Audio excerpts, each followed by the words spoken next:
చంద్రబాబు నాయుడు గారు కేవలం 45 రోజులైంది అధికారంలోకి వచ్చి. ఈ 45 రోజుల్లోనే ఆయన చేసిన అప్పెంతో తెలుసా? మొత్తంగా 32,200 కోట్ల రూపాయలు అప్పు ఆయన చేశాడు.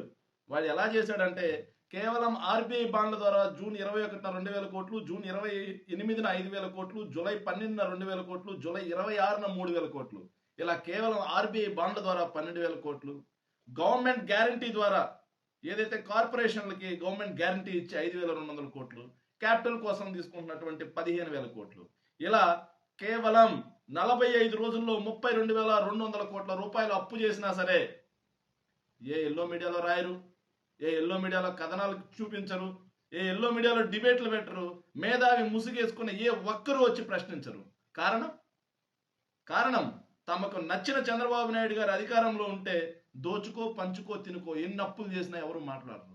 కానీ జగన్మోహన్ రెడ్డి గారి ప్రభుత్వ హయాంలో మాత్రం ఎఫ్ఆర్బిఎం పరిమితికి లోబడి అప్పు చేస్తే మాత్రం రాష్ట్రం శ్రీలంకలో అయిపోయింది, రాష్ట్రం సోమాలియాలో అయిపోయిందని చెప్పేసి గగ్గోలు పెడుతున్నటువంటి ఇలాంటి వ్యక్తులు ఉన్నంత కాలం ఆంధ్ర రాష్ట్రం బాగుపడే సూచనలు దరిదాపుల్లో కూడా కనిపించట్లేదు. Thank you.